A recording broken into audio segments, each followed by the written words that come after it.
جمعرات کی صبح چھپے کالم میں بیان کیا تھا کہ طالبان نے طویل انتظار کے بعد جو حکومت تشکیل دی ہے اس میں فقط ایک غیر پشتون شامل ہے۔ نام ان کا قاری فصیح ہے اور وہ کابل میں طالبان کے فاتحانہ داخلے سے قبل شمالی علاقوں پر کنٹرول کی کوششوں میں سرگرم رہے تھے۔ یہ کالم پڑھنے کے بعد ایک مہربان قاری نے تصحیح فرمائی ہے، وہ پی ایچ ڈی کے طالب علم ہیں اور بلال صاحب کی بدولت علم ہوا کہ طالبان حکومت میں قاری فصیح کے علاوہ ایک اور تاجک قاری دین محمد کو بھی وزارت تعلیم کا منصب ملا ہے۔ علاوہ ازیں قاری عبدالسلام جو نائب وزیر اعظم دوئم بنائے گئے ہیں، پشتون نہیں بلکہ ازبک ہیں۔ ان کی فرمائی تصحیح کا شکر گزار ہوں۔ یہ حقیقت مگر اپنی جگہ برقرار ہے کہ منگل کے روز بنائی حکومت میں ہزارہ برادری کا کوئی نمائندہ شامل نہیں۔ افغانستان پر مسلسل نگاہ رکھنے والے کئی تبصرہ نگاروں کا خیال ہے کہ ایران کے لیے منگل کے روز تشکیل پائی حکومت کو تسلیم کرنا دشوار ہوگا۔ بنیادی وجہ اس کی یہ بتائی جا رہی ہے کہ ایران مذکورہ حکومت میں اپنے ہم مسلک افغانوں کی نمائندگی کا خواہاں بھی تھا۔ میں ذاتی طور پر اس سوچ سے متفق نہیں۔ یہ بات درست ہے کہ ایران نے شیعہ مسلک کو اپنا ریاستی عقیدہ بنا رکھا ہے۔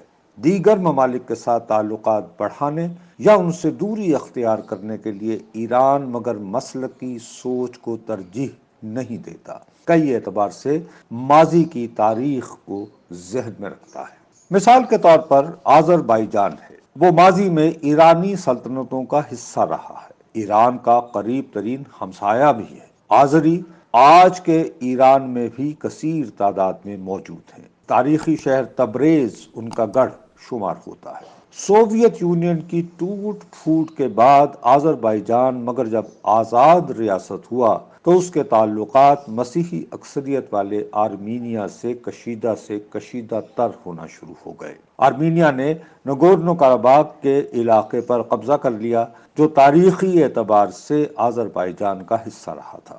وہاں صدیوں سے مقیم آذری بولنے والوں کو فوجی قوت کے وحشیانہ استعمال سے نقل مکانی کو مجبور کیا گیا۔ 1990 کی دہائی میں ایسے لاکھوں افراد آذربائیجان کے مہاجر کیمپوں میں بدحالی کی زندگی گزار رہے تھے۔ مجھے 2 بار ان کے مصائب کو برسر زمین جا کر مشاہدے کا موقع ملا تھا۔ مصیبت کی اس گھڑی میں ایران تاہم آرمینیا کا طرفدار رہا۔ وجہ اس کی یہ ہے کہ آذری افراد کی بے پناہ اکثریت شیعہ مسلک سے تعلق تو رکھتی ہے مگر ثقافتی اعتبار سے خود کو ترک تصور کرتی ہے۔ ایران کو یہ خدشہ بھی لاحق تھا کہ تیل کی دولت سے مالا مال آذربائیجان اگر ایک مستحکم اور خوشحال ملک میں تبدیل ہو گیا تو ایران میں مقیم آذری بولنے والے عظیم تر آذربائیجان کے خواب دیکھنا شروع ہو جائیں گے۔ پاکستان کے بلوچستان کے بارے میں بھی ایران ایسا ہی محسوس کرتا ہے۔ آذربائیجان نے مگر نہایت صبر و استقامت سے اچھے وقت کا انتظار کیا۔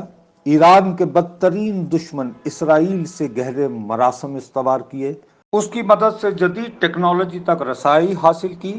ترکی تو اس کا دیرینہ حلیف تھا اور پاکستان میں آذربائیجان بھی بہت مقبول ہے۔ خود کو مستحکم کرنے کے بعد گزشتہ برس آذربائیجان نے جدید ترین جنگی ہتھیاروں کے ذریعے آرمینیا کے قبضے میں موجود آذری علاقوں کو آزاد کروا لیا ہے۔ شام سنی اکثریت والا ملک ہے، وہ عرب ثقافت کا مضبوط ترین مرکز بھی ہے۔ ایران مگر بشار الاسد کی قیادت میں موجودہ حکومت کا قریب ترین حامی و معاون ہے۔ حکومت مخالف گروہوں کے خلاف خانہ جنگی میں ایران بشار الاسد کا دل و جان سے مددگار ہے۔ اس کا تعلق یقیناً علوی مسلک سے ہے، یہ مسلک مگر امامیہ مسلک کے قریب نہیں۔ مزید تفصیلات کی جانب بھٹکنے کی بجائے یاد فقط یہ دلانا مقصود ہے کہ کسی بھی جدید ریاست کی طرح اسلامی جمہوریہ ایران بھی دیگر ممالک سے روابط بڑھاتے ہوئے مسلکی ترجیحات کے بجائے قومی مفادات کو فوقیت دیتا ہے۔ طالبان کے ساتھ بھی اس وجہ سے ایران نے اپنے روابط بڑھائے۔ امریکہ کو زچ کرنے کی خواہش کے علاوہ ان دونوں کو ایک مشترکہ دشمن بھی مل گیا، نام جس کا داعش تنظیم ہے۔ ایران کو اس کے ایٹمی پروگرام کی وجہ سے امریکہ نے اقوام متحدہ کی مدد سے سخت گیر اقتصادی پابندیوں میں جکڑ رکھا ہے۔ اس کے تیل کو عالمی منڈی میں فروخت کی اجازت میسر نہیں۔ طالبان مگر افغانستان کے ساتھ اس کی تجارت کو مزاحمت کے ایام میں بھی ممکن بناتے رہے۔ ان دنوں افغانستان کا گیس اور پٹرول کے حوالے سے کامل انحصار ایران پر ہے۔ وہاں میسر بجلی کا وافر حصہ بھی ایران کا محتاج ہے۔ ایران کو اعتماد ہے کہ داعش کی وجہ سے ابھرے خدشات کے علاوہ ٹھوس معاشی حقائق طالبان کو ایران کے ساتھ دوستانہ روابط برقرار رکھنے کو مجبور کریں گے۔ 2 دن قبل ایرانی پارلیمان میں ایرانی پاسداران کے سربراہ نے وہاں خارجہ امور پر نگاہ رکھنے والی کمیٹی کو بریفنگ دی ہے۔ اس بریفنگ کے دوران ایرانی مجلس کے نمائندوں کو واضح الفاظ میں بتایا گیا ہے کہ امریکہ کی شدید خواہش ہے کہ اس کے افغانستان سے انخلا کے بعد وہاں شیعہ سنی بنیادوں پر خانہ جنگی شروع ہو جائے۔ ایران کو مبینہ سازش ہر صورت ناکام بنانا ہوگی۔ مذکورہ خواہش کے اظہار کے باوجود ایران کے میڈیا کا ایک حصہ مگر طالبان کی مذمت میں مصروف ہے۔ وادی پنشیر پر قبضہ بھی اسے پسند نہیں آیا۔ ایرانی حکومت کو اکسایا جا رہا ہے کہ وہ افغانستان کے غیر پشتون شہریوں کے حقوق کے دفاع میں سخت موقف اختیار کرے۔ حکومت ایران فی الوقت اس کے لیے آمادہ نظر نہیں آ رہی۔